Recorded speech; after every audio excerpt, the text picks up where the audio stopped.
जवानी, अधेड़ी और बुढ़ापा, ये 4 अलग अलग अवस्था हैं।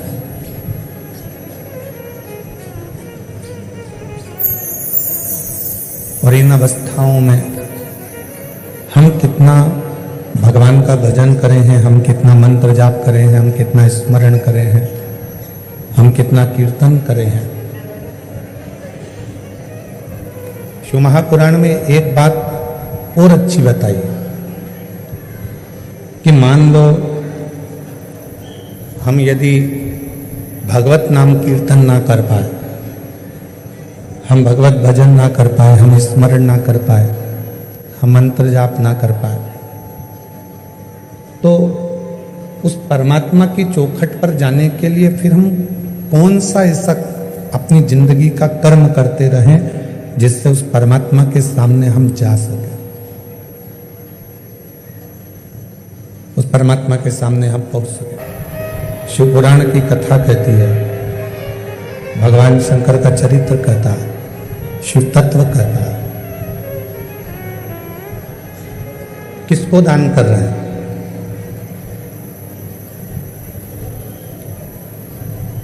कहाँ पुण्य कर रहे हैं, कहाँ सत्कर्म कर रहे हैं? बताया जाए कहाँ पुण्य है, कहाँ सत्कर्म है, कहाँ दान है, कहाँ कर्म।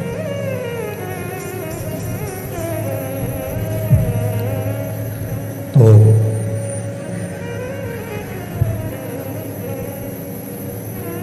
बेटी को कई माताएं कह देती हैं, कई जीजियां कह देती हैं, कई बहनें कह देती हैं, कई भाई कह देते हैं कि हम, बेटी आती हैं, बहन बेटियां आती हैं तो हम उनको साड़ी दे देते हैं, वस्त्र दे देते हैं, आभूषण दे देते हैं। ये भी हमने दिया तो दान कहलाए, ये भी दान है।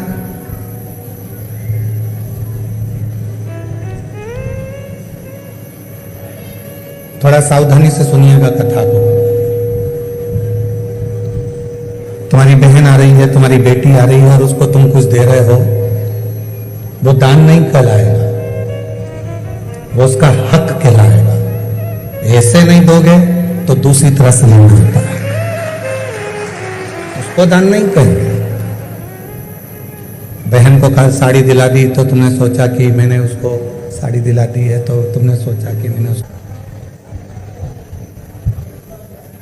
कोई कहता है कि हमने हमारे परिवार के व्यक्ति को दिया, दान दिया, वो दान नहीं कहलाता। दान की परिभाषा किसको कही गई कि परिवार के अंदर कोई दूसरा व्यक्ति है, मान लो कोई रिश्तेदार है और उसका बच्चा पढ़ना चाहता है, शिक्षा अध्ययन करना चाहता है, उसको चिकित्सा की जरूरत है, आपने उसके लिए कोई सहयोग करा, वो दान की गिनती में कहना, उसको दान कहा जाएगा कि वो दान। अब ऐसे तो लोग कह देते हैं कि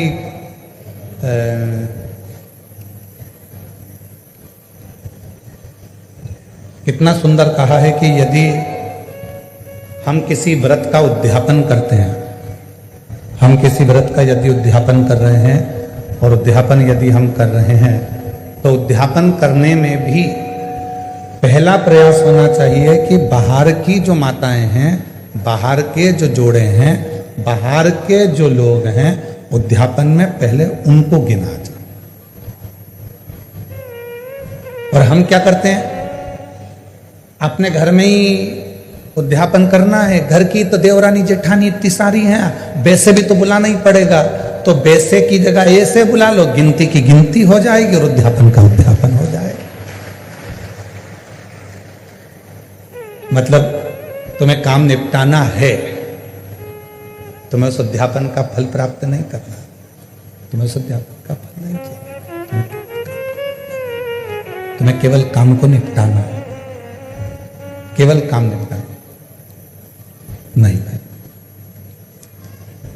उद्यापन करोगी तो देवरानी तो भोजन करेगी, जेठानी तो भोजन करेगी, ननंद भी आएगी आएगी, नंदोई भी आएगा। तो इन सबको तो तुमको भोजन कराना है, पर इनको उद्यापन में नहीं गिनना है। उद्यापन में उनको गिनो जो दूसरे हैं। क्यों? हम अगर जेठानी को भोजन करा रहे हैं उद्यापन में और जेठानी झूठे बर्तन को हाथ लगा रही है, हम ननंद को भोजन करा रहे हैं उद्यापन में और ननंद पट्टी बिछा रही है, भोजन परोस रही है, काम कर रही है, तो तुम्हारे उद्यापन का फल कहां से मिलेगा तुमको? उस उद्यापन का फल भी तो मिलना चाहिए, उसका फल भी तो प्राप्त होना चाहिए। हमें फल कब मिलेगा? जब हम कोई दूसरा आया है उसके लिए पट्टी बिछा रहे हैं, आसन लगा रहे हैं, भोजन की थाली तैयार कर रहे हैं, भोजन करा रहे हैं, पकवान दे रहे हैं, उनको कोई सामग्री दे रहे हैं, तो वो उद्यापन का फल प्राप्त होगा। वो लेकर गया, यहां से थोड़ा आपने कुछ दिया, उसको कलश दे दिया, तुमने कोई सुहाग की सामग्री दे दी, कोई चूड़ी दे दी, कोई बिछी दे दी, कोई ब्लाउज पीस दिया, कोई तुमने उसको साड़ी दिया, कोई सामान दिया, तो वो लेकर गए, वो लेकर पहुंचा, तो वो उद्यापन है। अब तुमको मालूम है कि अगर मैं उद्यापन करूंगी तो मुझे ननंद को तो बुलाना पड़ेगा, मम्मी नहीं मानेंगी। तुमको मालूम है कि मैं उद्यापन करूंगी तो मुझे जेठानी को तो बुलाना ही पड़ेगा, देवरानी को तो बुलाना ही पड़ेगा, जेठानी को बुलाना ही पड़ेगा, मानेंगे नहीं घर के लोग। तो क्यों ना उनको भी उद्यापन में जोड़े में गिन लूं, और तुमने उनको भी उद्यापन के जोड़े में गिन लिया और विचार करा, मेरे 16 जोड़े पूरे हो गए, मेरे 16 सोमवार का उद्यापन हो गया। अब भगवान शंकर मुझे फल देंगे। शंकर जी सोचे, जितनी चतुर तू है उससे चौगना चतुर मैं है।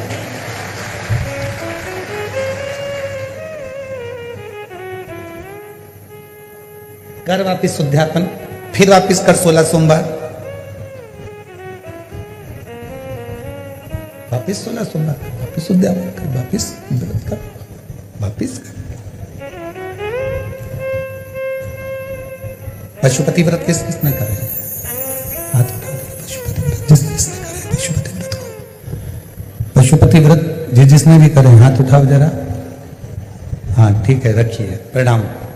हम भी करें, ठीक है, हम भी हाथ उठाए, हमने भी करा। और हमारी धर्म पत्नी, ऐसा कोई महीना नहीं जाता होगा जिस महीने में एक बार पूरे 5 पशुपति व्रत नहीं कर लेती है। उसका नियम है, वो व्रत महीना 2 महीना में, 2 महीना 3 महीना में पशुपति व्रत करती रहती, करती। पशुपति व्रत में कई माताएं कहती है, गुरुजी आपने कहा कि आखिरी में जिस दिन पशुपति व्रत का उद्यापन होता है उस दिन एक श्रीफल भगवान शंकर को भेंट के साथ में चढ़ा देना चाहिए, भेंट के साथ में रख देना चाहिए। इसका मतलब क्या है? इसका महत्व क्या है? इसका मतलब क्या होगा? इसका महत्व क्या होगा? तो वो पशुपति नाथ है, उसको पशुपति नाथ कहते हैं। और वो पशुपति नाथ है। पूरे 5 व्रत में हमने मान लो कोई गलती करी हो, 5 व्रत में हमने भगवान को शीश नहीं झुकाया हो, 5 व्रत में हमने भगवान को नमन ना करा हो, तो ये जो श्रीफल है, जो ये श्रीफल, जो ये नारियल है, ये शीश का काम है।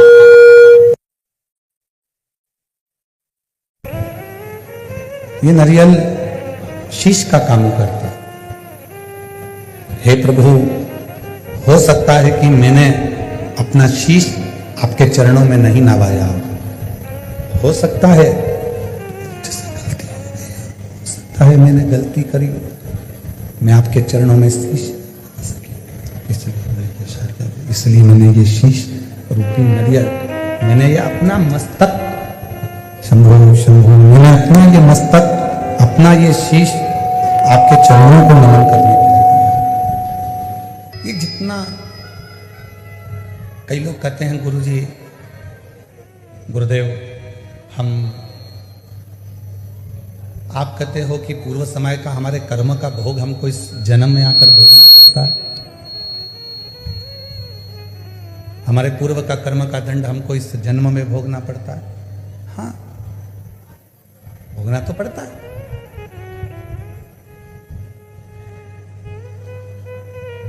पहले जब हम छोटे थे,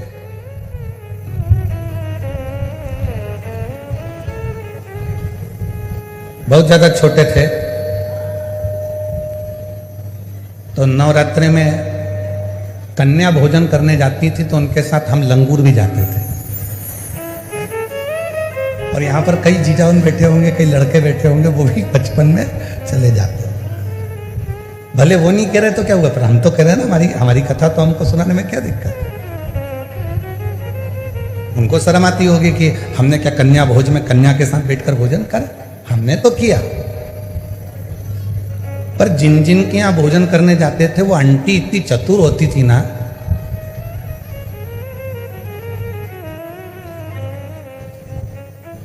पूड़ी बनाती, हलवा बनाती, सब्जी बनाती। अब उस समय पर हमें भी 3-4 घर में भोजन करने जाना पड़ता, तो कई घर ऐसे थे कि जहां पर हम भोजन नहीं कर पाते तो वो क्या करती, बेटा जितना खाना उतना खाना, बाकी का बांध के ले जा। वो आंटी इतनी चतुर थी कि हमें जितना खाना होता था उतना खा लेते थे, और बाद में वो आंटी ऐसे पूरा पत्तल की ऐसी घड़ी बना के उसमें पूड़ी सब्जी सब रख के और हमको दे देती थी, और साथ में विदा में एक केला भी दे देती थी, और हम चले जाते।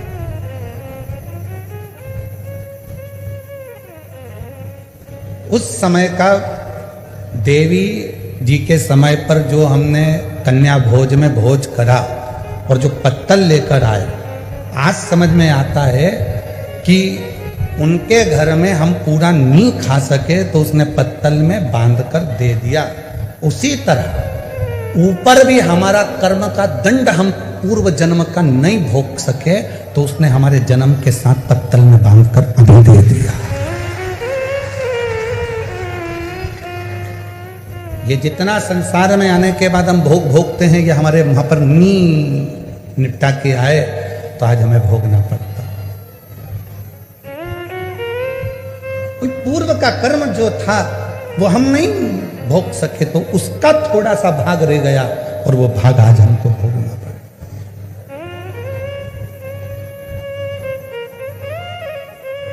और कोई पिछले जन्म के अच्छे तेरा साथ मिला। हम पिछले जन्म के कर्मों का भोग भोगते भोगते भोगते भोगते इस जन्म का भी भोग भोग रहे हैं। और कोई हमारे पूर्व में हमने कोई पुण्य करा होगा, मेरी जीजियों ने, मेरे जीजाओं ने, मेरी बेटियों ने, बेटाओं ने, मेरे बुजुर्ग माँ बाप ने कोई पुण्य करा होगा। उस पुण्य का फल ये मिला कि बड़ौदा में शिव पुराण की कथा हुई और उस पंडाल में अपन जाकर बैठे। ये पूर्व का पुण्य है, पूर्व का पुण्य। कोई अच्छा कर्म हमारी जिंदगी में हमने करा होगा तो वो हमारे सामने आकर प्रकट होगा।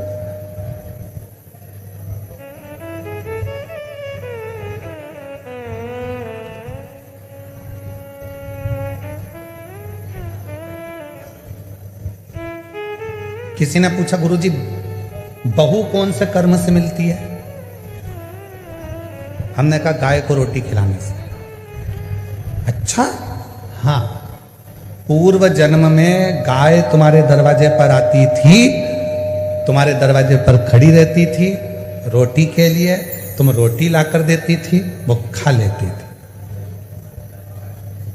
दूसरी बार फिर आती थी, तुम रोटी नहीं देती थी, घर के लोग कहते थे अभी तो दी थी, अभी तो दी थी, और उसको डंडा उठाकर चिल्लाकर भगा देते। बस वो ही गाय तेरे घर बहू बन के आई। सुबह की चाय दे देती है बहुत अच्छे से, दिन की मांग के दे, मांग के। अरे मम्मी अब भी तो पी थी तुमने, सबकी चाय बनाऊंगी तो क्या तुम्हारी भी बनाऊंगी? ये तो अभी सर्विस से आए, नौकरी से आए, इनकी बनाऊं कि तुम्हारी बनाऊं? बस अगर उस समय पर रोटी 2 बार भी दे देती तो 2 बार चाय भी मिल जाती। 2 बार पूर्व कर्म, पिछला हिसाब बना।